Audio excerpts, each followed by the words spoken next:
Today, we're going to fairly soon, we're going to watch the story of the nonviolent overthrow of the Serbian dictatorship.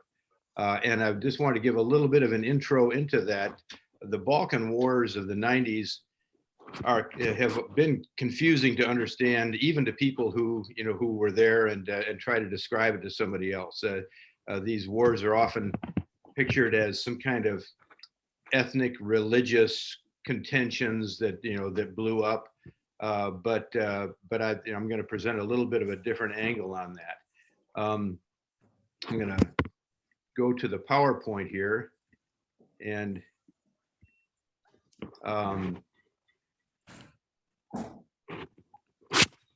looks good. Okay, I just need to get it to advance. Put your cursor on to the PowerPoint. Okay, that's right. Okay, yeah, it kind of makes it alive, I guess. Okay, good. And if you look at these little maps here, the light buff part of this map is the part that became Yugoslavia, and all the way back at the beginning of World War I, in fact, was precipitated by the assassination of the Austro-Hungarian Crown Prince, I think Franz Ferdinand, by a Serbian nationalist or a Bosnian Serbian nationalist. These states, which became Yugoslavia, had been kind of principalities, small, kind of small leverage states that had generally been dominated by nearby powers, primarily Austria and Hungary. And some of these people wanted to have national independence. A lot of people did. And so these states, if we look in the middle map here, in small print, they are Slovenia, Croatia, Bosnia, Herzegovina, Serbia, Bosnia, Kosovo, Macedonia. And all these areas had their own senses of ethnic identity. There were some religious kind of separations from more, where there were more Muslims, for instance, in Bosnia, and more Christians in Serbia. But on the other hand, they had fought together, especially in World War II. In this middle map, they had fought against the Germans and Italians. Again, and had been led by anti-fascists. And the primary anti-fascist leader that emerged from World War II was Marshal Tito, this guy on the right, who became the dictator of anti-fascist communist Yugoslavia, which was a newly created nation, an amalgamation of these states, kind of an artificial new country. Tito ran Yugoslavia with a non-Soviet. He refused to be part of the Soviet bloc, and in many ways it was a more successful, little bit more capitalistic kind of communism. And there are a lot of people. We took a trip there and just talked with some people, and there are people there still who kind of long for the stability of the years of Tito's governance. Now, these were people obviously who had done okay under that regime. But when Tito died around 1980, things gradually started to fray. The cohesion of Yugoslavia started to fray, and Serbia, which is this one in the 1992 map. Serbia is this lighter colored area, including Bosnia and Kosovo. But Serbia was kind of the economic powerhouse of the area, and Serbia wanted to be the leading state, wanted to be the most powerful party. Croatia also vied for that some, and there were some clashes that developed. But finally, at the end of the 1980s, Slovenia, way up here next to Austria, way up here, Slovenia broke away. And Slovenia is much more kind of Austrian sort of feeling part of this. and they were quite successful. They did manage to break away, but Serbia fought their right to break away. And then as other states, Croatia decided they were going to be independent, Serbia fought all of these independence moves by the smaller parts of Yugoslavia because the Serbian idea was of their leaders, they wanted to control this larger area, and into the early 90s, wars broke out in full. And there are people in these states, Croatia, Bosnia, Herzegovina, Serbia, who had lived together in towns. They had worked together in towns. They had played together on soccer teams. But when war broke out in full, they were suddenly pitted against. They were pitted against each other and against the power of Serbia. The picture on the lower right is a picture of some women who had been, along with their daughters, had been raped, as kind of using rape as a tool of war, as a tactic of war. And the lady on the left obviously had been beaten. These were just townspeople, and all of a sudden they're being beaten up. Men were put in prison camps that were basically starvation camps, and there are mass graves of people that were killed by the Serbs. And all of this was led by Slobodan Milosevic, and Milosevic then became the effective dictator of Serbia, and Serbia was trying to control as much as it could of former Yugoslavia. So that's the background for this film that we're going to watch. So now I'd like to turn it over to you, Susan, and we're going to watch close to an hour of this story. It's quite a compelling story, and in this, I want you to think about the ways in which you see nonviolent action being different from what we've seen before with Martin Luther King and Gandhi, and the ways in which this evolution of nonviolent action kind of fits into the homework that you read from Gene Sharp about facing dictatorships realistically. So, Susan, take it away. Okay, great. Just please give me a thumbs up when you hear the noise, or Okay. sound rather.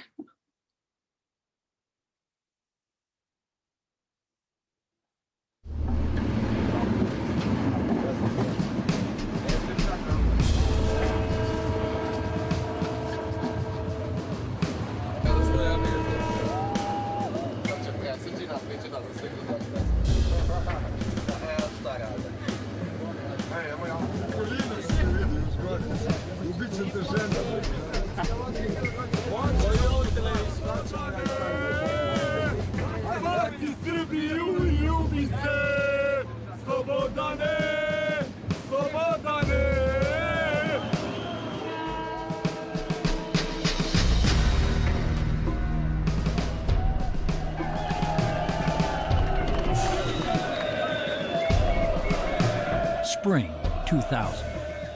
Angry young Serbs have declared a nonviolent war against the man they say has stolen the best 10 years of their lives. His name. Oh. I just wanted to let you know it looks like it's subtitled, and I can make the screen bigger so that we can see the subtitles, but because it looks like it is not in English, is that necessary? Should I just proceed? Okay, just wanted to make sure everybody knew what was going on. His name is Slobodan Milosevic. Slobo, as he is known, is loved by his Socialist Party friends. But his mild manner is deceptive. He is also known as the bloodiest tyrant in Europe, the butcher of the Balkans. Milosevic has taken his country to war in Croatia, Bosnia, Kosovo. He has brought ethnic cleansing, concentration camps. He has brought unemployment, poverty, corruption, repression, and fear. In 1998, Milosevic began driving ethnic Albanians out of Kosovo, creating nearly 1 million refugees. Western outrage over a massacre of civilians in early 1999 set the stage for a massive bombing campaign by NATO.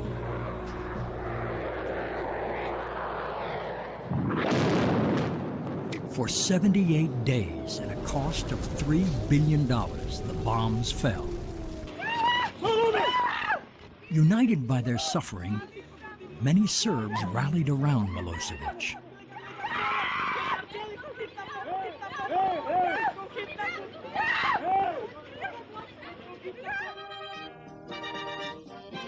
The bombing compelled him to withdraw his forces from Kosovo, but he remained defiant, bragging that he had faced down the NATO bully and survived.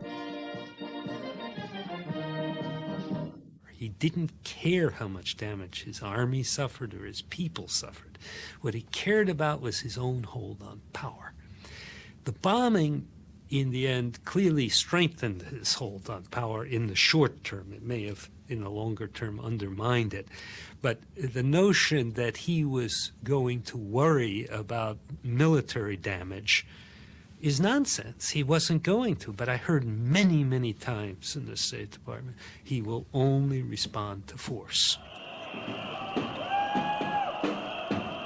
After the bombing, thousands of protesters, led by students, take to the streets against Milosevic.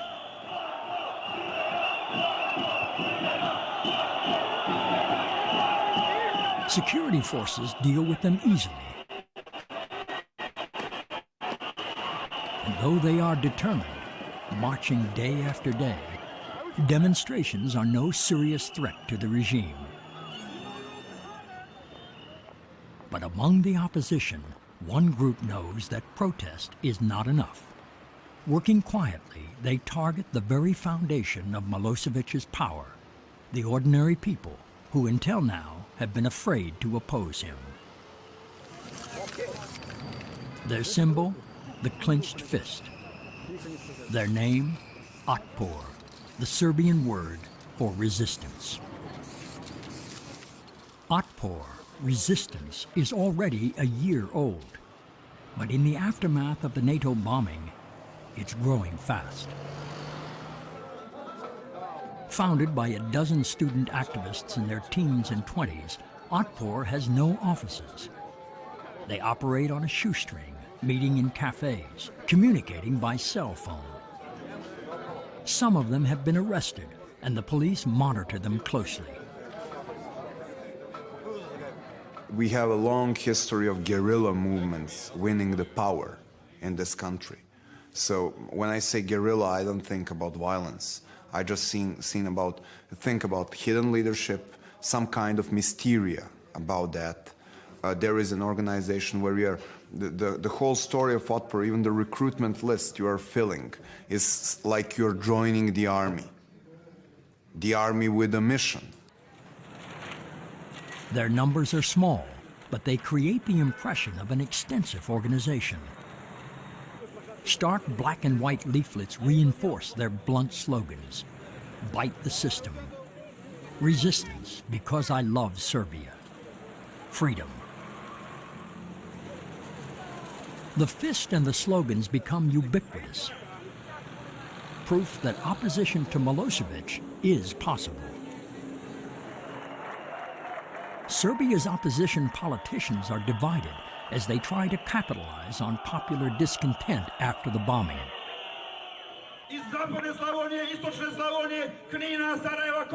Zoran Djindjic heads the best organized party, but there are 24 political parties, and most Serbs have lost faith in politicians.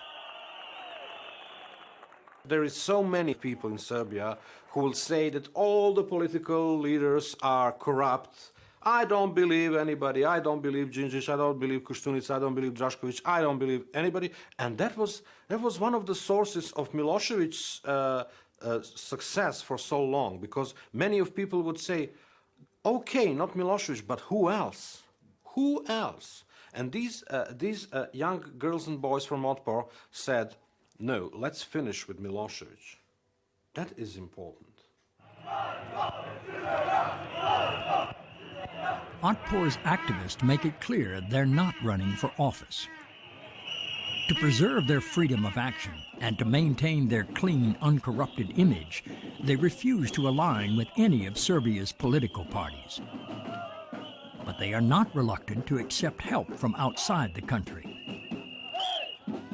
Soon after Otpor was formed, they had meetings with senior international officials, including Americans, and we all recognized the incredible talent and capacity within Otpor.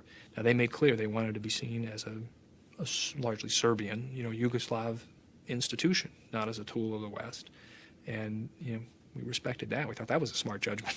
So from the beginning, we saw in Otpor a degree of enthusiasm and talent, just kind of political sense that was really encouraging and deserved our support however we could offer it. U.S. foreign aid designated to promote democracy in Eastern Europe helps with Otpor expenses. But the inspiration for what they call actions is all their own. On Milosevic's birthday, they make a cake.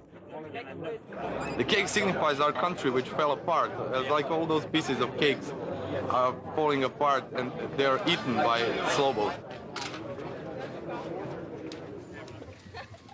On the lunar eclipse, they invite shoppers to view the eclipse they have in mind.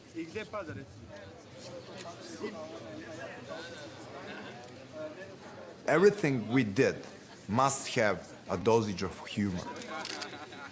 Because I'm joking, you're becoming angry.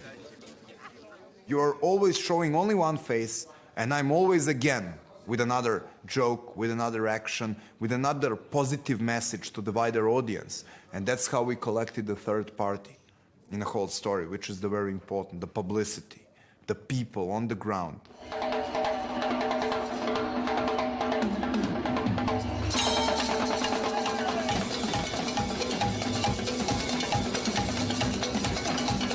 Otpor invites Belgrade to a New Year's Eve party.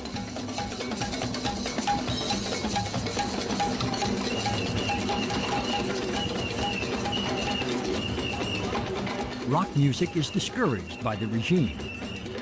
But rock and roll, with its undercurrent of rebellion and resistance, is an Otpor trademark.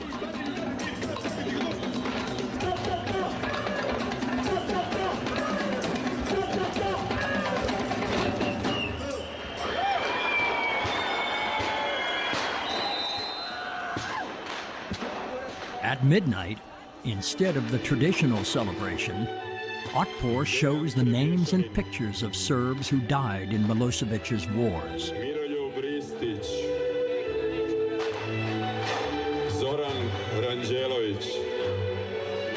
They came here asking for fun. We gave them performance before the midnight. After midnight, we broadcasted them through big screen, the tragic film of people dead, refugees, all the bad things. And we say there is no reason for the celebration. Go home and think what to do. So the next Orthodox New Year, we have a reason to celebrate. But the key sentence was, this is the year, 2000, this is the year with capital T. This year, life finally must win in Serbia. A month later, Serbia's Socialist Party holds its 5th Congress to re-elect its president. Da je Slobodan Milošević, kandidat za predsjednika Socijalističke partije Srbije, dobio 2308 glasova. Serbia's ruling elites are leftovers from Soviet-style communism. Now they are called socialists, but the old ways persist. Milosevic rewards loyalty and punishes disobedience. His re-election is rubber-stamped democracy that fools no one. Across town on the same evening, Otpor stages a parody of the socialist charade, billed as the first Otpor Congress. Otpor's first national meeting attracts major opposition party leaders and a few journalists willing to risk prosecution for publicizing an illegal organization. Da li je to izraz možda neke sve veće militarizacije otpora? Ne. To mi samo time želimo da pokažemo koliko smo ozbiljni i da nećemo odstupiti od svojih zahteva. Znači, najozbiljniji smo mogući i naše ćemo zahteve pokušati da izguramo na sve moguće mirne načine. Samo to da simboliše i naše jedinstvo. Samim tim što smo postali najproganjanija politička grupacija u Srbiji, samim tim te sile priznale su da je Otpor i sam postao sila.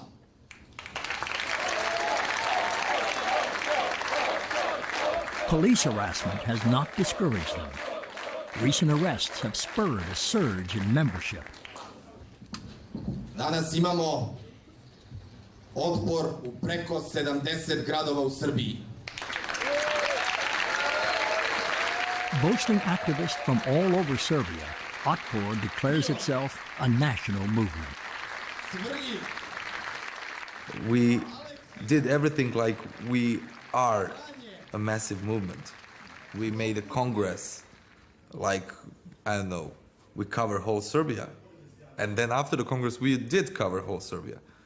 We, I don't know, said we are a people's movement, although we were just a bunch of students. But after that, we became a people's movement and everyone came to us. Otpor's recruiting strategy relies on shock therapy, the clenched fist, stormtrooper wardrobes, and black leather are intentionally sinister. It's all part of the message. Ja sam huligan I uličar, što noću ide po zemlji čitulja I uznemirava javnost lepeći plakate Otpor jer volim Srbiju. Ja sam narkoman, uživam u slobodi I svakog dana mi je treba sve više I sve više želim. Ja sam izdajnik. They had tremendous enthusiasm. The keenness of these kids to do something was extraordinary.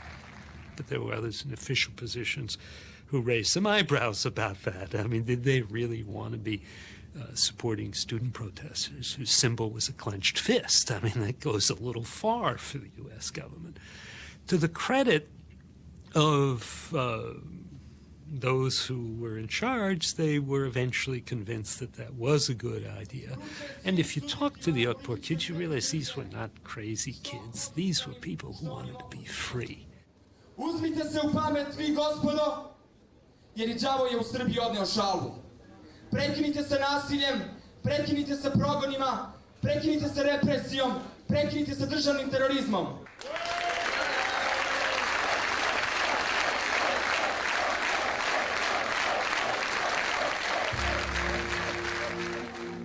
Now Otpor has a Belgrade office, a 3-room apartment lent by an activist's parents.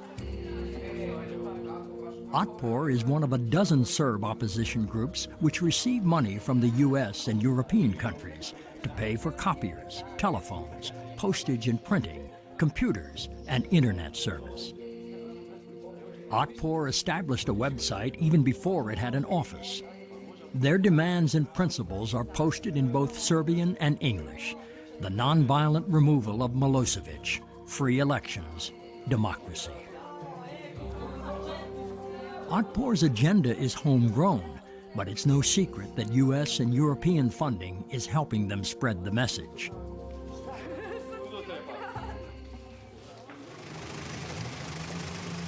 In late winter, Otpor's foreign financing makes it vulnerable. But when Milosevic says Otpor is an American puppet, they know they're becoming effective. The people in these countries don't always like it done openly. And that's understandable too, but there's a big difference between that and a covert program. These were not covert programs. They were overt programs, and they were aimed not at the overthrow of Milosevic, but at building up the elements of a democratic society. Otpor's foreign support is more than money. The International Republican Institute in Washington recommends books on nonviolent strategy by the American scholar Gene Sharp, and arranges for one of Sharp's colleagues, a retired Army officer, to give them a weekend seminar. And I explained it. It's a form of warfare, and you got to think of it in terms of a war. And if you decide to accept nonviolent struggle, then the same principles of war. We mentioned objective. You mentioned mass. Be able to get your forces together at the decisive point. And the initiative. You're never going to win by being on the defensive. You've got to take the offense, whether it's in a military struggle or in an armed struggle. So the overlap of the principles of war are the same. There we were faced with the essential things we were already applying here, but just we didn't know that somebody has written a book about that. So it was an amazing experience. Having this book in the hands, seeing that systematically written on one place, which we developed by our experience, looking towards to what Gandhi's movement did, and so on and so on. Colonel Helvey's main lesson is now disseminated. Eliminate the authority of the ruler. U toj priči moramo da pođemo prvo od toga da svaki nedemokratski režim pokušava da izgleda ili spolja izgleda na isti način. Imate malu grupu na vrhu tog režima koja pod sobom kontroliše razne resurse, razne institucije, razne represivne mehanizme, sudstvo, medije i već sve drugo što može se nabroji. I generalno taj sistem koji se u teoriji zove monolit. I ljudi su gledali u taj monolit i rekli, ali neće se monolit promeniti dok glavu ne odsečete. A to se zove revolucija. I mi smo rekli, ne, Otpor je jedan prodemokratski pokret koji ne menja vlast tako što nekom odseče glavu, nego Srbi su narod koji može da promeni vlast na izborima sada i svaki sledeći put, jer to je dokaz da smo civilizovan narod. Elections are still at least a year away. In the meantime, Otpor builds its network using other weapons to undermine Milosevic. Recruiting and training hundreds of grassroots activists, Otpor has no national leader or central committee. Belgrade sends supplies, but local Otpor activists run their own affairs. It's a conscious strategy to create so many layers of leadership that it will be impossible to arrest them all.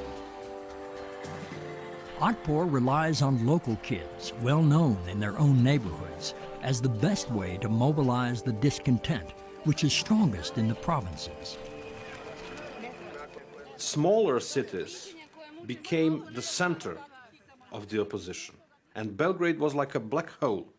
There were no independent electronic media in Belgrade in last 2 years. Everything was kind of silent. And in cities like Čačak, Niš, Novi Sad, Kraljevo, Užice, situation was very hot. People were very dissatisfied and very angry and very radical.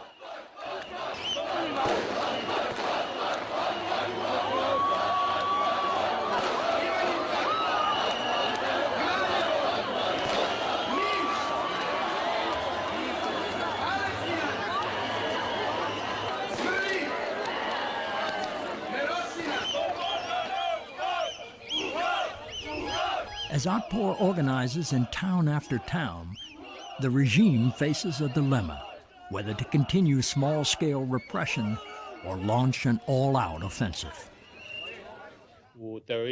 On May 14th, the state information minister suddenly escalates the attack on Otpor in a nationally televised press conference. Onaj ko pokušava da Otpor predstavi kao studentsku političku partiju i organizaciju greši. Otpor je neofašistička organizacija na tradiciji crvenih brigada i ova država će sa svim svojim strukturama koju i druge države koriste kada su suočene sa terorizmom ovakvih razmjera. Having labeled Otpor a terrorist group, the regime unleashes a wave of beatings and arrests. Otpor has expected the repression and prepared for it. With each arrest, protesters quickly appear at police stations and prisons. Informacije iz Požarevca ih neće i Radojkovo i molim vas da sačekate.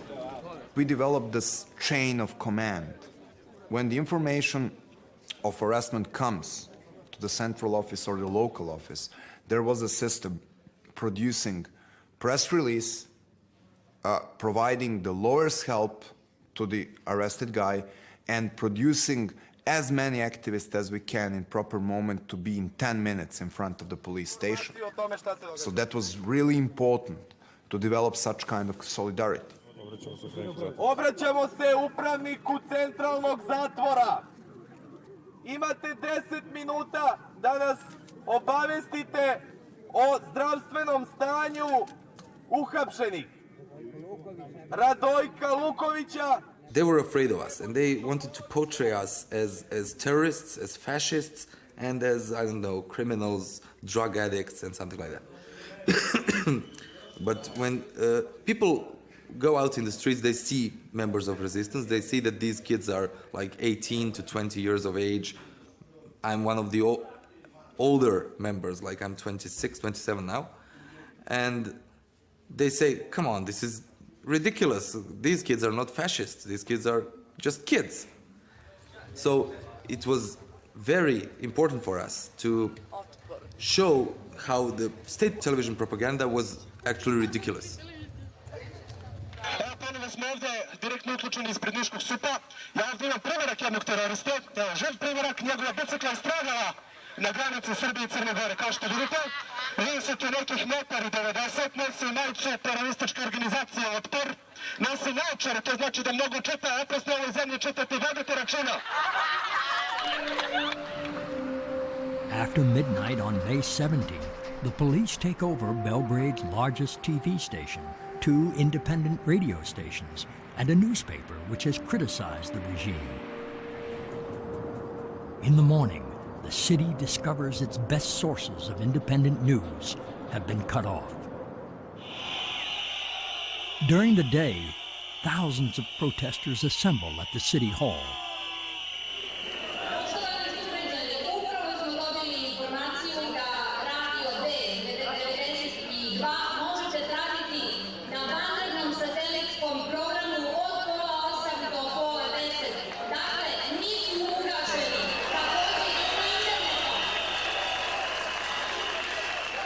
With this latest escalation, Milosevic has aroused thousands of people who have never before taken part in political protest.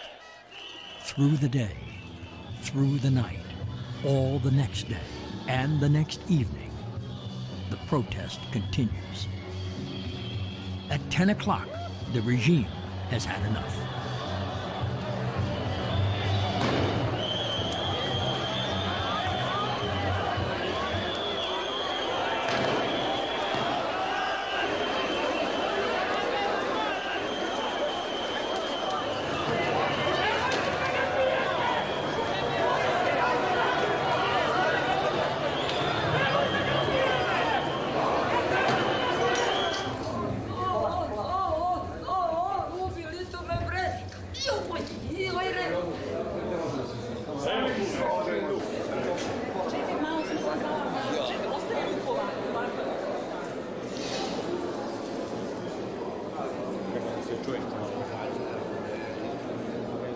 The main mistake of the regime was that they spread the circle of those who were under the repression. And that's why this repression was counterproductive, because it is like the third Newton law of action and reaction. When you raise the level of repression, the resistance goes up as well. 10 days later, Otpor members from the provinces march into Belgrade.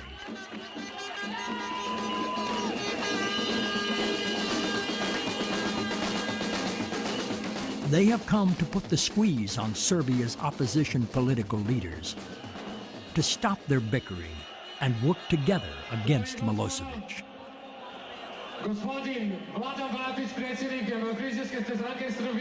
Most of the party chiefs don't want to be here, but no one wants his rivals to have the stage to themselves. If they run against each other, as they always have, Milosevic will win. Otpor wants them to work together, but the party chiefs are suspicious and jealous of Otpor's growing popularity. They were really worried because we were filling the political space, you know, like cancer. Filling all the blanks for which they wasn't able to fill. Giving all the answers to all the issues people asked, which they were not clever or competent enough to give, and having the strongest network. Gospodo lideri, ja bih vas molio da priđete samo ako može malo. Their reluctance to touch the flag of the brash Otpor movement shows how hard it will be for them to work together against Milosevic in next year's election. On July 27th, Milosevic springs a surprise, calling for elections 10 months ahead of schedule. He knows the opposition is unprepared, and he badly needs to renew his claim to legitimacy. He understood that his position is getting worse every day. He was trying to save what there still existed as support for him. That's one thing. The second thing is he was prepared to steal. And the third thing is he was prepared to keep his power by force.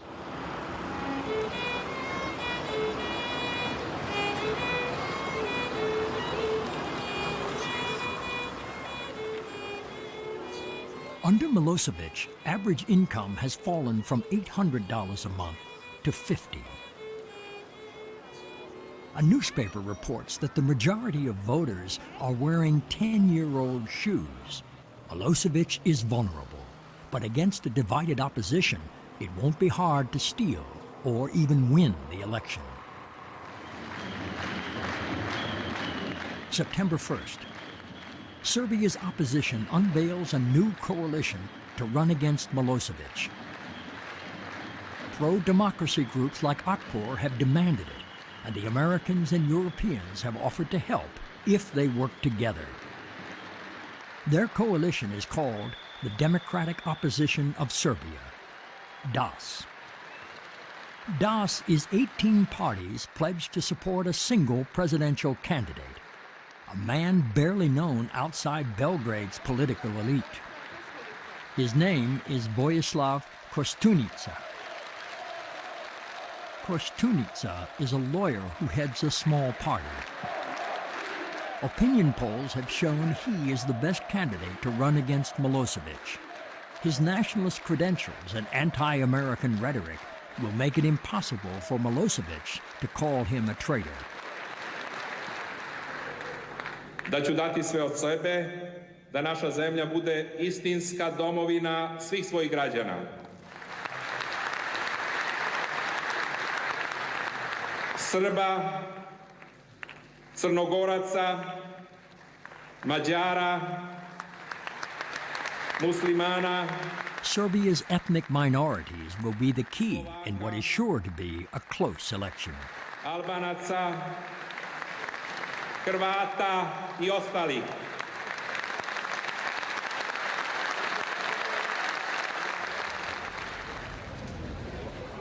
Koštunica works the smaller towns where Milosevic dares not go.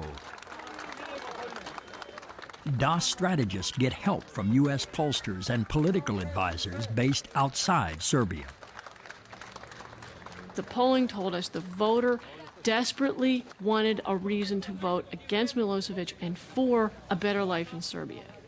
So we really worked with the party leadership to understand they had to go out and meet the voter one-on-one.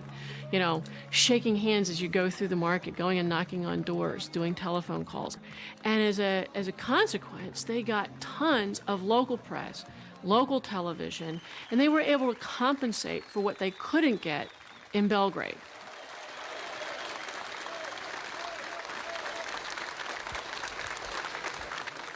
Sa njima šta imate? Srbiju pod sankcijama, možda sa sutra nekim drugim bombama, Srbiju u kojoj će se njima presipati, a narodu neće biti, Srbiju u kojoj će državna televizija služiti za to da bude partijska televizija.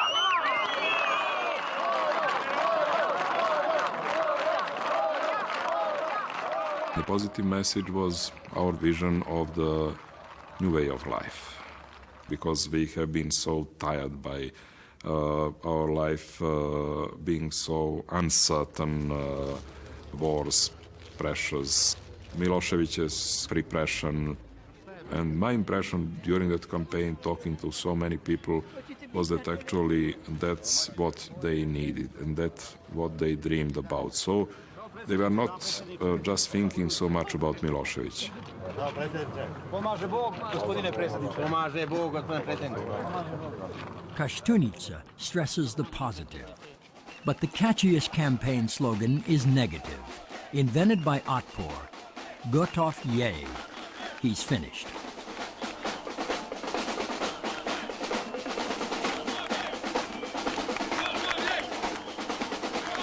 Gotov je, he's finished. It was daring, audacious, bold to say, Milosevic, he's finished. They didn't even say Milosevic. They said, he's finished. Everybody knew what they meant. And they did this over and over with different slogans that they have an edge to them. They fit in the society in a remarkable way.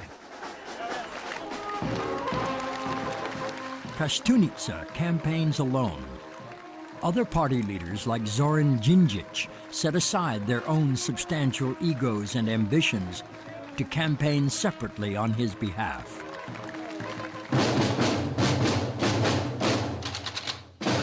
Das and Koštunica are reinforced by Otpor and others. At least 5 major campaigns, coordinated but separate. They have the advantage because Milosevic can't attack them all. The advantage of opposition in this campaign was that the campaign was dispersed. Otpor in one side, other non-governmental organizations, G17 plus, those parties and Koštunica. We had 5 campaigns, so we didn't know who is the leader. It was not recognizable, so Milosevic didn't know who should be attacked. Milosevic makes his first campaign appearance only 2 weeks before the election. 12. septembar, dan oslobođenja. Živeli!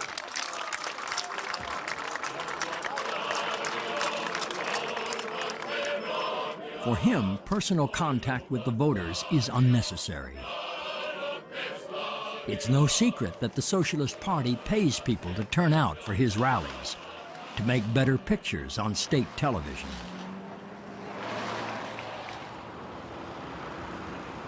On independent TV stations, the opposition campaign dominates.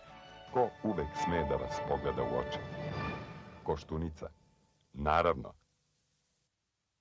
Već 10 godina pokušavam da skinem ovu fleku. Verujte mi, sve sam probala. Sada se pojavila nova mašina. Ona ima odličan program koji pouzdano, sigurno i nepovratno skida ovu i slične mrlje. Dozvolite mi...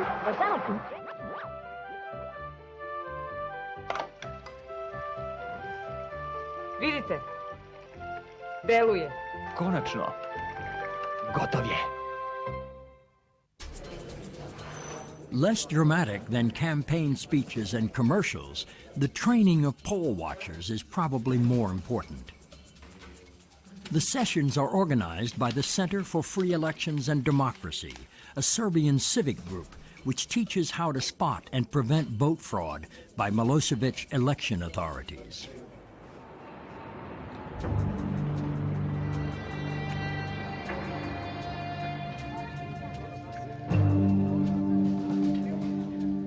By election day, the Democratic opposition, Get Out the Vote groups, Otpor, dozens of pro-democracy and human rights organizations, and independent media have joined in the campaign.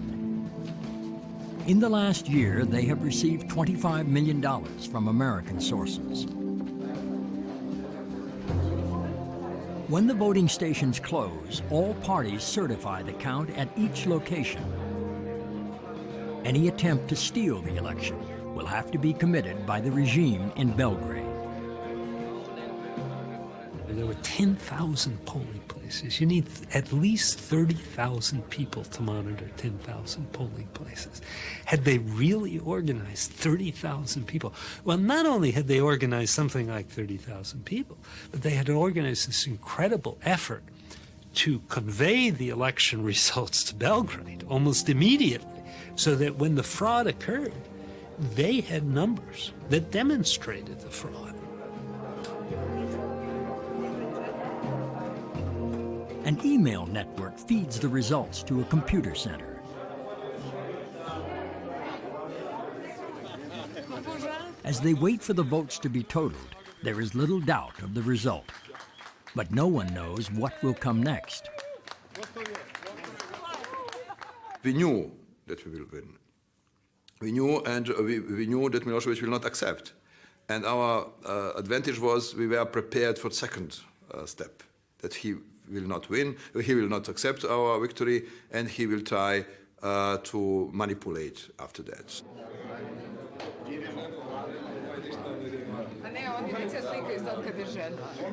At campaign headquarters after midnight, they wait until the tabulations have been double-checked.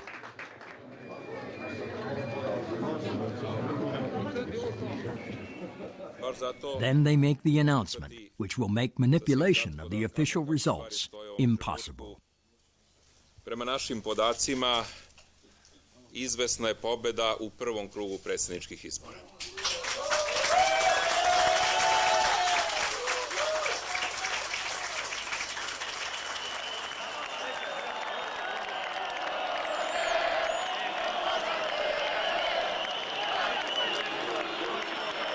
Only one question remains: when or whether the winner will take office.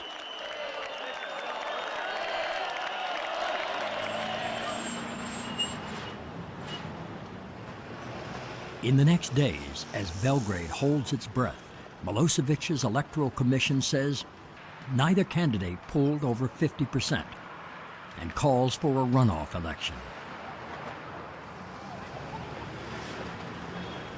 Vi ćete imati najveći zadatak u životu. Ako stvari stoje onako kako ja mislim da stoje, mi ćemo morati organizujemo proteste. Vi ste trenirani da to sprovedete. Vi ste pravili mrežu po fakultetima. Ovo je vaš protest. Sve što se bude dešavalo je vaše. They've trained and organized for months. Now they face the decisive test of their nonviolent movement. Can they force the regime to step down? Das and Kostunica declare a runoff is unnecessary and call upon the people to prepare for a general strike. 3 days before the strike is to begin, coal miners at the Kolubara mine, just south of Belgrade, give Kostunica an unexpected boost. A committee representing 17,000 workers votes to strike immediately. They say they want their action to inspire the rest of the country to support the strike.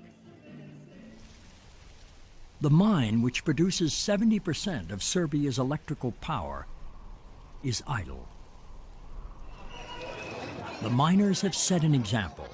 Now the rest of the country joins them in a nationwide action to bring all normal life to a standstill.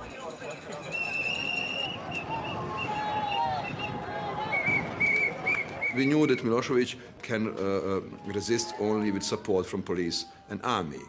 And we knew if he can affect police and army around him and bring them to think should they support Milosevic or not, or the people, that he cannot survive. And it was very important for us to find symbols of this very wide national resistance and to show to the police and to army that it's not just opposition against government, but that is people against Milosevic. As police and army encircle the striking miners, ordinary people respond to an urgent call to support and protect the strikers. Thousands come, a signal to the police and army that Milosevic is finished. In larger cities, taxi drivers join in slow-moving rolling blockades. Public transport drivers park their buses and streetcars across major intersections.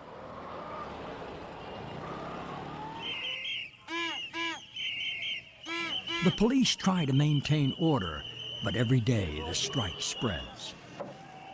Having lost the election and been thwarted in his attempts to steal it, Milosevic must now step down or use violence. We had the nation trained not to attack the police, not to use the violence, because our message was there is no war between police and us, that we together are the victims of the system, and there is no reason to have war between victims and victims. One victims are in blue uniforms, other victims are in blue jeans, but there is no reason for that blood. Das and its supporters are angry and persistent, but they are also patient, determined to avoid bloodshed as they slowly escalate their actions.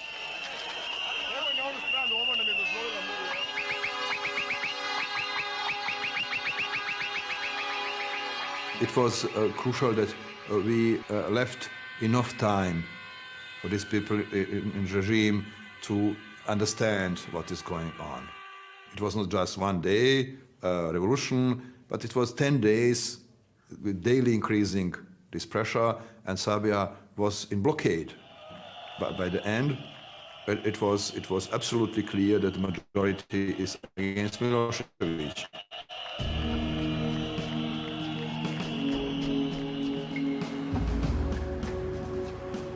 Ten days after the election, almost no one in Belgrade realizes the turning point is at hand.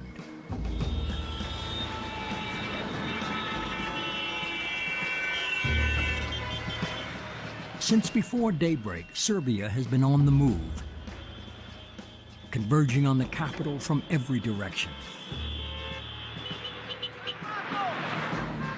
The operation has been quietly planned by DAS leaders across the country. Convoy leaders have prepared for police resistance. They've even brought bulldozers to break through barricades if necessary. At 9 a.m., one convoy, led by the mayor of Čačak in his jogging suit, finds the road completely blocked by police. Dobar dan. Dobar dan. Je ovo slobodna država? Jeste. A šta je ovo? Šta je ovo? Prepreka, pošli smo na put. Nećemo ulaziti. Čekaj, je slobodna država ili nije? Nećemo ulaziti u konflikt. Čekaj, laki, polako. Kolona je dugačka od Čačka. Pomerite kamione, nemate uopšte razloga. Ljudi, budite i vi pribrani. Jesmo pribrani, došli smo. Naređenje nam je tako, znači, ja mogu malo da vam kažem. Znam. Juče smo... Vi shvatite mene. Dobro, hoćemo li mi da preduzmemo akciju da vi ništa se ne mešate? Vi ste vaše uradili pod naređenjem, mi ćemo naš, znači nemoj samo vi da se mešate. Imate šansu da nas se priključite, ljudi, I polomit će kamione bez veze. Recite im da ne lome kamione, znači nema nikakve intervencije, ništa. Kad dođe starešina, sačekajte, strpite se. Vi svakog trenutka dolazi, dogovorite se. Jel može tako? Ne. Recite ljudima.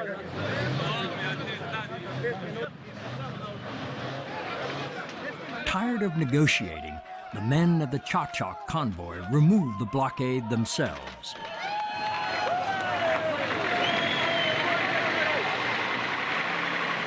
These people who came from cities like Čačak or Ružice, they were prepared to do anything. They were not just urban demonstrators, as the most people of Belgrade, just go to the streets and shout and then go home. No. These people came here to do something, and they will not go back home before that is finished.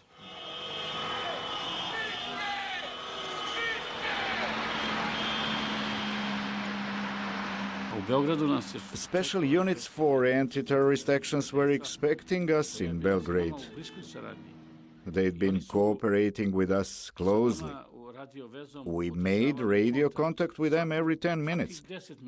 I would then give the information to my fellow citizens. We have the police. They are taking our side any minute now. As the morning goes on, it becomes clear that the police will build barricades but not defend them. Convoys from the south enter Belgrade at about 11 in the morning.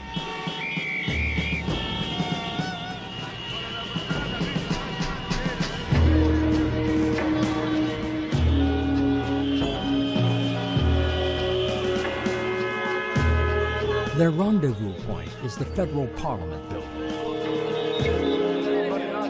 Mayor Illich stays in contact with convoys still on the road.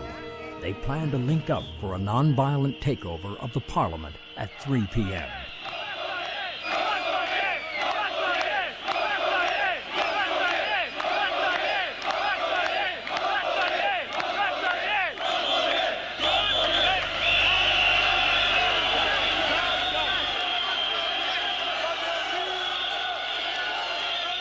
Through back-channel contacts with commanders, Das has been assured the security forces will step aside.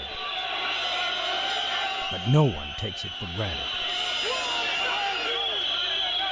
We didn't know how police would react. We knew that some part of police will not react against the people, but we didn't know about all parts of police. And the police were very, very confused.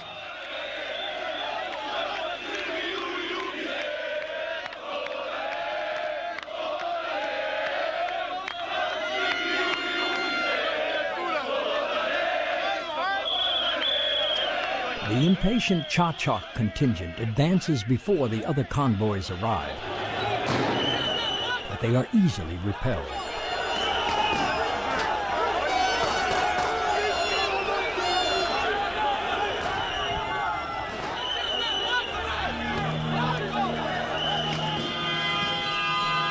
What the police don't know is that hundreds of thousands of Serbs are still on the road to Belgrade. The farmers and workers who supported Otpor and are determined to stop the theft of their votes.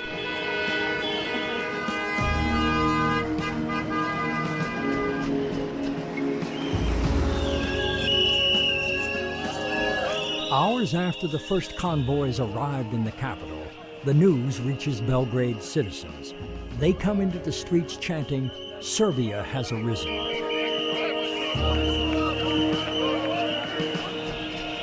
On this day, there is only one place to be.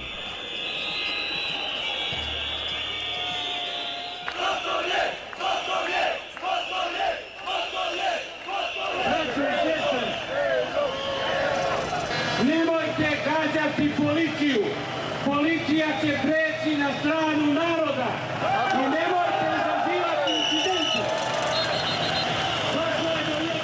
Das leaders, now monitoring police radio channels, listen as orders are given to remove the crowds. But nothing happens.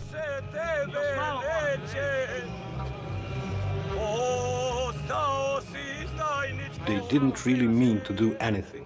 They simply ignored the orders and they observed what is going on.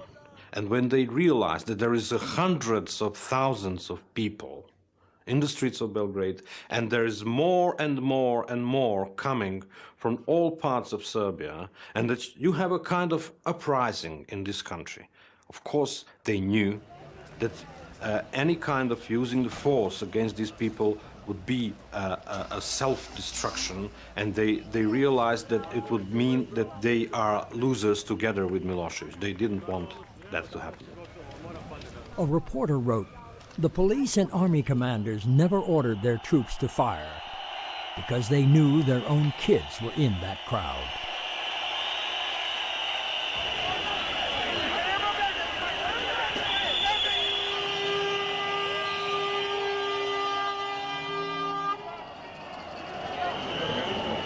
Inside the building, they find thousands of presidential ballots, pre-marked for Milosevic.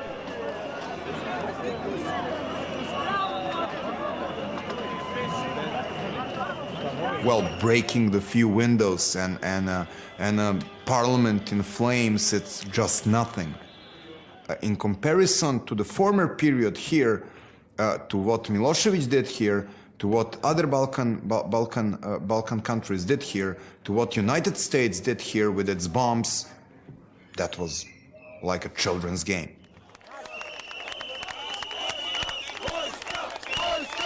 Two lives are lost in the takeover, to a heart attack suffered by an elderly man in the crowd and a traffic accident.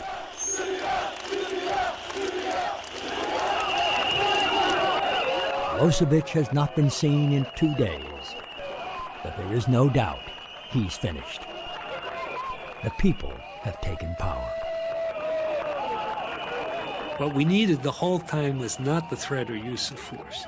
It was the threat to his hold on power, and that was best gained through democratic forces within Serbia.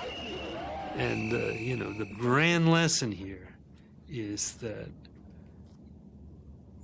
broad-based coalition of popular, nonviolent protest can sweep away a dictatorship much more quickly than all the covert action on earth.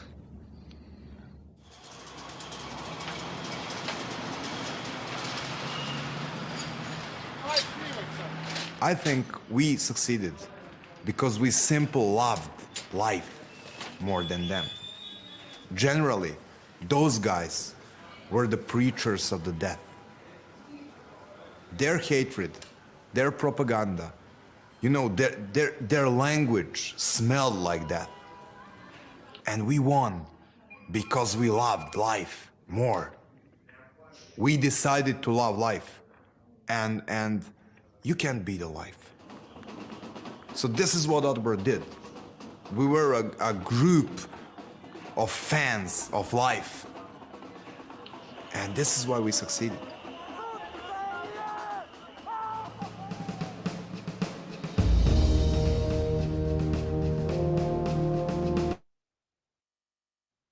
Okay.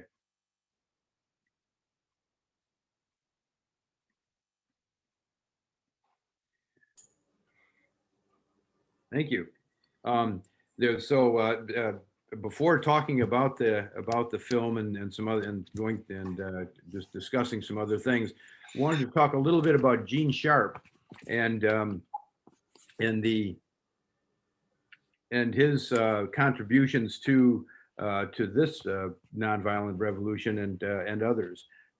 Gene Sharp's little books that were referred to by the OPOR, one of the OPOR leaders, have become global Bibles for nonviolent action campaigns. This book from which you read this chapter this week was written after 3 decades of global movement from dictatorships to free or partly free societies through nonviolent revolutions. Sharp concisely discusses the reasons why violent overthrow of dictatorial regimes have small chance of success. By placing confidence in violent means, he writes, one has chosen the very type of struggle in which the oppressors nearly always have superiority. And he adds that guerrilla warfare rarely, if ever, benefits the oppressed population or ushers in a democracy, again, because they're relying on tools of violence to take power, and that violence is the basis of their organization and will persist in what comes afterwards. Sharp similarly shows why other means fail. Military coup d'etats leave in place the existing maldistribution of power between the population and the elite in control of the government and its military forces. The new clique may turn out to be more ruthless and more ambitious than the old one. Elections in the presence of dictatorship are controlled by the dictatorial regime and are not available under dictatorships as an instrument of significant political change. And again, that's another quote from this chapter that we read, from Facing Dictatorships Realistically. And he says that about international aid and external forces, there are grave problems with reliance on an outside savior. Again, you're substituting a new authoritative ruler for an old one, except when you can gain support from external sources in support of a powerful internal nonviolent resistance movement. And we saw that in this film. The hard truth, writes Sharp, is that liberation from dictatorships ultimately depends on the people and the people's ability to liberate themselves.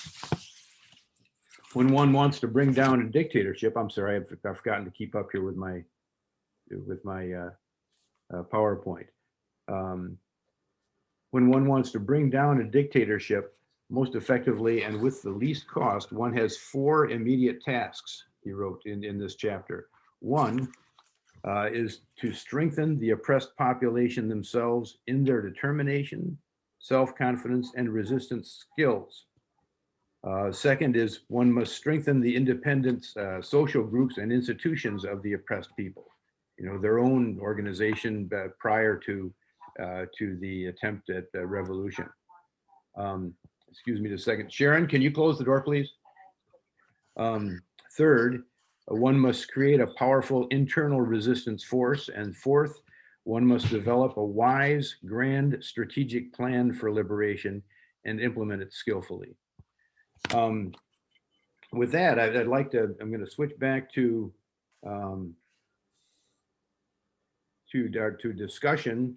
And we have some questions. I'm trying to find, oh, there it is, my screen share. Stop the share. And there are a number of things we can talk about.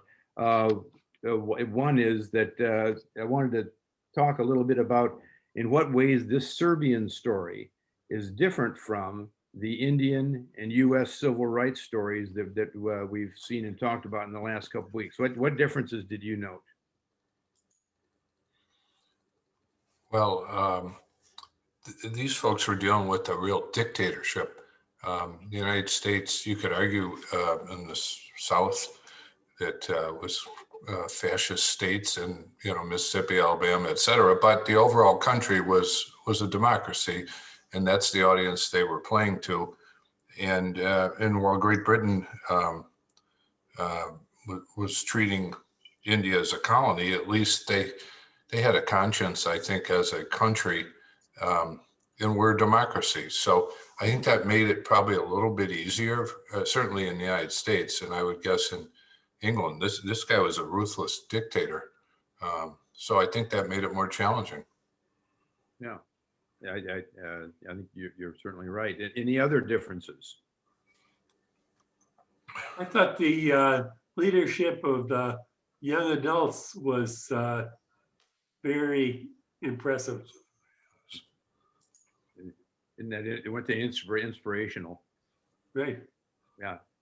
And kind of connecting both of these comments, this is a situation in Serbia where it was not a subjugated minority that was trying to gain justice, but basically the whole population. And they were able to pull people together. Any other differences? Yes. What struck me was that the narrator emphasized that they used humor. The birthday cake, the others that we have studied, I don't think used humor. And to me, it was somewhat reminiscent of the Lincoln Project in our last election here. Mm-hmm. Yeah, what elements of humor did you see? There was really quite a ensemble. Well, the ads that they used, the washing machine ad. I mean, there was so they got their point across, but with a lot of humor. But I think another difference is they didn't have a central leader like Martin Luther King or Gandhi. This was truly grassroots. It was all diverse or disseminated power. So I think that was a huge difference. It was really from the bottom up instead of from the top down. And in the last couple of weeks, we've talked about, for instance, in talking about Black Lives Matter, we talked about the apparent need of strong leadership. So, some kind of figurehead or some kind of coalescing leader. And yet in this movement, they went out of their way to avoid concentrating even the appearance of leadership into one person or even a very small group of identified people. You think that made it easier or harder to build an organization? I think it might have made it easier, but they were brilliant in the use of symbolism and slogans. I mean, just the fist. That was the leader. Yeah, they had the thing with the cake, with the pieces of cake where Yeah. Slobo was eating all the pieces, and they took advantage of the eclipse to talk about the eclipse of Slobo, and just they had a whole string of things. The pictures of the dead, the use of rock and roll, and wearing the black leather jackets. What I think that's kind of a counterintuitive kind of symbol. But how did that work? I like the New Year's Eve party. I'm ready for one of those. Yeah, and but I agree. The symbolism was really a dominant part of their campaign. What were the roles of organization and strategy in Opar's campaign? This is a lot of what Gene Sharp's books have helped teach is how to build an organization, and how would you describe the organization they developed? It was almost like a franchising program. I mean, here's the basics. You go run your territory and recruit your people and do your things consistent with our broader objectives. Yeah, and they were able to communicate so that had the internet been shut down or something like that, it obviously would have been harder to communicate. What kind of external assistance did the Serbian Revolution receive? Well, the United States supported them financially, I think they mentioned. Mm-hmm. So that was probably important. And other European countries. And other European countries, that's right, yep.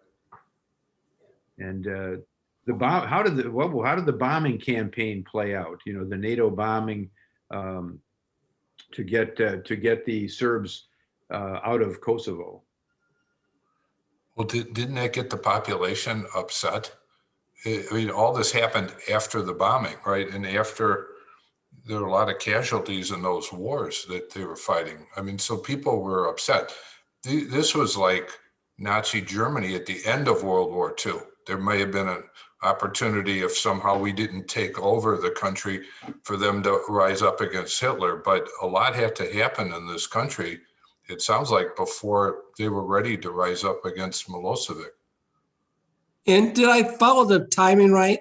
The bombing was 1999 and this election was 2000? Mm-hmm. Wow. With no social media or anything to accomplish that in a year is incredible. It was.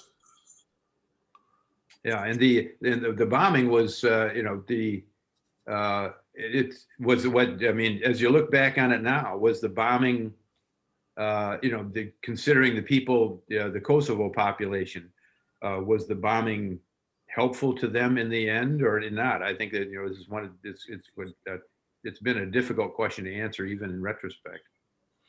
But I don't know what your thoughts are about it. Well, didn't it get Serbia to back off Kosovo? And, I have to say, I can't speak for anybody else, but I didn't really follow this at the time that closely. So this was really eye-opening to me. I've learned a lot the last hour. Thank you. John? Isn't that when Clinton got drawn into finally taking the step to support the attack on Kosovo by NATO? We were part of that. He didn't want to get involved, but he finally did get involved. Mm-hmm.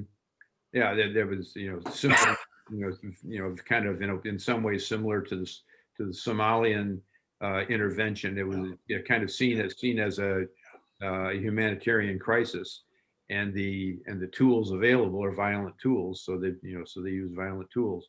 But certainly the film points out that at least in the short run, it actually strengthened the dictatorship.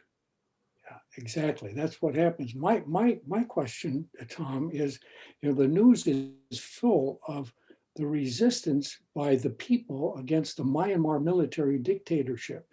And so from our standpoint, as this class, we want to know if there's any diversified leadership that is guiding it nonviolently so that it has a chance of success. What I heard yesterday, one of the commentators said, the protesters have turned violent.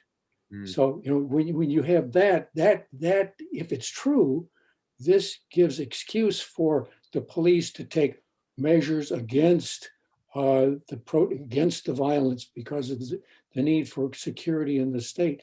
I wonder if these protesters are really totally nonviolent, and that somebody is giving leadership to dampen and to not allow the movement to be co-opted by the extreme left or the extreme right, which are anarchists and want to maintain the status quo. Does anybody know who's leading the Myanmar resistance? I don't know the answer to that. I know that the Myanmar's had nonviolent resistance action going on now for 20 years. But in these situations when violence is reported, you don't know whether it was an isolated small bit of violence that then is reported and then is used to justify major violent reprisal by the dictatorship, or even if this is violence sponsored by the dictatorship, such as I lived when we lived in Kenya for 6 months. We saw that how routinely the people in power would hire gangs to go out and create violent episodes they could react against. But you had I had thought in my mind. But anyway, go ahead. I'm sorry if you had another comment. Are there similarities between nonviolent action and conventional warfare? Robert Helvey talked about that a little bit. Did that make sense? The parallels he was drawing, or what are the parallels? Joyce, you're nodding. I'm not sure I could repeat all the details, but I thought it certainly did make sense to me that, the planning, I can't remember all the details, but it was really a really good video. I guess, can we do the same thing would be what I would have the takeaway from this, which is not what you asked for. No, yeah, but can we do the same thing in what are you thinking about? Can we do the same thing in what situation? Well, I know there's so many issues. I was sort of thinking of that just in the last few minutes. There's so many issues that, we protest, but as they showed in the video, there has to be one key issue. And then, and I think we could come up with those, but we have to do that together. But on the other hand, who is the leadership? Do we have, must it be the young people, which I think had a tremendous effect in this? Like even at the end when they said that, the policemen stepped aside because they might be shooting at their children. I thought that was really powerful. But could it be the same thing with those of us who are grandparents? Could we lead something like this? I thought it was so interesting and so ironic that the people who swarmed into the Congress or the government headquarters in the film that we just saw, how that is so similar to what happened on January 6th in our country. I mean, he was just struck by it, but the outcome was so different and the circumstances so different. The police melt away, in both instances, they're trying to maintain order on January 6th, and they do not succeed. And the police try to maintain order in Belgrade and do not succeed. It's very interesting to see the contrast there. Yeah, I thought of that also, but January 6th was protesting a legitimate election, and the film was protesting an illegitimate election.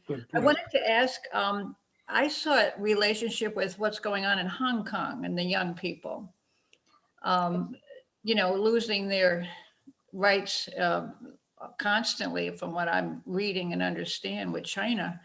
But again, isn't it the young people leading that protest? I'm not sure and all, if there is a leader or whatever, but I just saw similarities, again, the young people. Yeah, yeah, and I think that is a mass, mass uprising, but they're,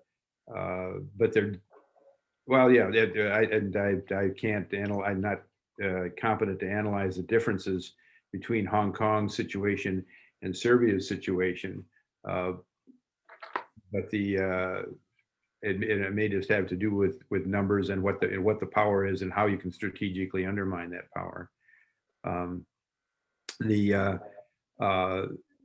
What are some other parallels between events in this story that we saw today and in our recent and current U.S. politics? And are there any other things that obviously the attack on their Congress looked almost the same in some ways, but are there other parallels? Going back to January 6th, what struck me is I wonder if things would have been different if the white supremacists had seen this video or had coordinated in the way. Now, granted, they are certainly a much smaller proportion of this country than the Serbian people were in that situation. But if they had maintained a peaceful rather than violent protest that day, we would be looking at things very differently. I think on the other side of the coin, what interests me is how, I don't know how many laws are being pushed across our country by really Republican Congress in states. I think it's 250, if not more, election laws saying that this was a crooked election, which after some numerous challenges proved it was not. Here we really see this happening, and I just really have some concerns on, and again, here we've got the emails and Facebook and all those places, can support these kinds of things like they had in Kosovo there. So we have the same thing going on in this country. Yeah, the attack on the integrity of elections is a routine thing for powers, to affect. Dictatorships, do this all the time. In fact, it seems amazing that in a dictatorship like this one that we saw in Serbia, that there could be a legitimate election with a legitimate result at all. It seems amazing that could happen. And how did they get to where they actually, just kind of review what made that happen? How did they achieve that?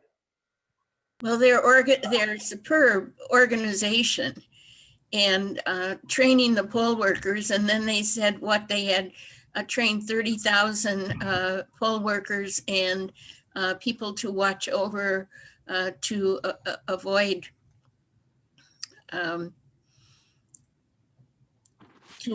fraud, which is kind of ironic because I would hope every polling station in the United States, there are poll watchers from both parties who watch over that. But in this case, this election, so many people in this country didn't trust that was adequate. Yeah, and clearly the population in general did trust the resistance movement to be honest, to be truthful and factual in their reporting. And we've seen some breakdown in people's trust in facts at all, in any kind of source of facts in our country. I'm thinking of Syria right now with Bashar Assad, who's willing to kill his own people to stay in power. So at least there was Milosevic did not shoot and bomb his own countrymen, which was one good thing in his effect. Because when you think what's happening in Syria now, that just he's killing the own citizens of his own country. And so it's a disaster. Schools and hospitals, doesn't matter what it is, they're getting bombed. And so. Yeah. And the start of the Syrian civil war was a nonviolent resistance movement against Assad, and Assad's response to it has been so overwhelmingly violent that over the last decade he's been able to maintain control. One of the questions for us to think about, and maybe more next week, is at what point do you judge nonviolent movements? Like in Syria, they had a nonviolent movement in 2011, and here we are a decade later. They're being devastated, but is what we're seeing, the violent, kind of the final violent death throes of Assad's government, or will he be able to regain stability? It's the only reason. Mike? One of the things that I think made this possible was that Solovich didn't, right off the bat, start jailing the leaders of the protest. And it just seemed like they had the protesters didn't fear anybody because nothing happened to them, really. That's very unusual in a dictatorship. Yeah, what can you, why, in what ways, or what do you think kind of tied, or relatively tied Milosevic's hands in this? Or were there factors he was contending with, aside from this early revolution? And at the beginning, of course, it was just a bunch of kids. It would be relatively easy to not take them seriously in the beginning. But what were general conditions in Serbia? I don't know, but strong dictators nip things at the bud, and they didn't nip him at the bud, and they let him go on. You talk about our country and the problems that we're having right now is the big lie about the elections. I mean, it still persists, and the silence of people within the Republican Party, the leadership, it's deafening. How can they go on and say, if you believe that the elections were rigged, give us the proof. There is no proof, but certainly it's, something that I'm not very pleased about. And it's not a political, for me, it's not I just don't understand the Republican Party for being so complacent with this. Getting back to what they did, in Serbia, I think that it did say in the video that some people were imprisoned, but they had plan B. That's what really impressed me so much about this whole process, is they always had plan B. They were really creative and critical thinkers. They said as soon as somebody was in prison, they within minutes called out people to come to the jail and say, why are they here, to force a response within minutes. I love that. How do they do that? They had plan B, C, D, E, yeah, and everybody knew it. Yes, there was. Now we're at the end of our time, and yes, excuse me, I don't see. Oh yeah, Carol. Well, I just had one comment that I think the broad base of that movement was really helpful, that they went into all the local municipalities and so on. And then it was made simpler by you could just be against the one person. And so then the police could unite in that. I think our country is much more complex. And in Serbia, there was a general there was general dissatisfaction with the economic situation, with the history of the country's involvement in violence, with lots of things, and people had seen things go bad around them over a period of time, so that Milosevic's popularity was relatively fragile. In our final, Can I yes. ask a quick question, maybe to Yeah. think about for the future? I wonder how much the financial support and the international financial support was helpful with this. And I think about the Arab Spring, where they did not get the support, maybe as an underpinning for some of the other, nonviolent. How much does the finances and the international financial help affect the outcome? Just a thought. It's a great point. And that external assistance of a nonviolent revolution can be extremely important. External assistance of a violent revolution typically is not helpful, oddly enough. And we'll hear more about that next week too. But in our final class next week, we're going to learn about some other successful movements, nonviolent movements, and the continuing evolution of nonviolent struggle theory and practice. And we're going to touch on research that analyzes elements that have contributed to the success or failure of nonviolent revolutions. So thank you very much. It is another, Tom? yes. One thing that area has power in is tennis. They have great tennis players coming out of that area. Yeah. Serbia and Croatia have turned out a bunch of great athletes. Oh, great athletes. Yeah. You're right. Well, thank you very much. And I appreciate the discussion again is really quite fascinating. This is great. Thank you. Thank you so much, Tom. Thank you, Thanks, Tom. It's Brad. been wonderful. Thank you. Have a good week. Have a great day. Tom, is there anything or Brad, that we need to discuss before next week, or should we just do the same thing we've been doing? Same thing. Excellent. Wonderful class. Very informative. Bye, everybody. Take care. Bye.